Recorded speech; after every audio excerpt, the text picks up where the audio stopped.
తాగాలి అనిపించుకోవడానికి ఉన్న అవకాశాల్లో తాగకూడదు అనిపించే అవకాశం ఒక్కటే దొరకదు మనిషి.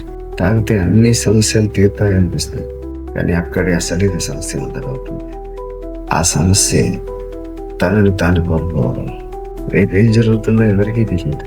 రేపు ఎంతైనా సంపాదించవచ్చు, ఏదైనా సాధించవచ్చు, కానీ దాన్ని అనుభవించాలంటే నువ్వు ఉండాలి కదా. మరి నువ్వు ఆరోగ్యంగా ఉండాలంటే ఈరోజు ఖర్చు పెట్టి నీ అవయవాల్ని ఒక్కో దాన్ని చెదలు పట్టిస్తున్నావు. అది మర్చిపోతున్నా.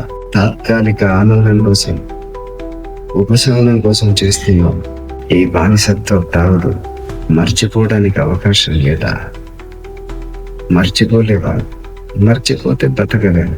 ఒక్కసారి ఆలోచించు. ఎవరో కానీ నేను మాన్పించే ప్రయత్నం కానీ, ఒక యజ్ఞం కానీ చేయాలా? లేదు కదా. నీ మనసుతో నీవు ముచ్చటించుకోగలవు. తాగడం అనేది ఏ సమస్యకు పరిష్కారం కాలేదు. అది కేవలం ఉపశమనం మాత్రమే, సమస్య కాదు. నీకు, నీ ఆవేదనకి, నీ మనశ్శాంతికి అది ఎంతకాలం ఉంది? ఊహలో ఉంచు. నీ ఊహకి వదిలేస్తావు. అది నీకంతా తెలుసు.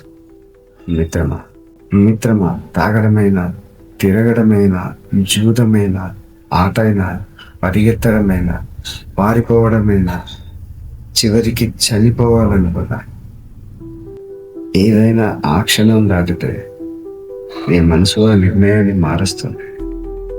మరి ఎందుకు ఈ తాగుడు బానిసత్వం నుండి మారే ప్రయత్నం చేయటం? తాగడం అనేది ఒక వ్యసనం అంటారు. వ్యసనం కాదు, అలవాటు. మనల్ని మనం నమ్మించుకోవడానికి, మనల్ని మనం మోసం చేసుకోవడానికి, నిన్ను నువ్వు సాటిస్ఫై చేసుకోవడానికి ఏర్పరచుకున్న పెద్ద మోసం. అది నువ్వు గుర్తించు.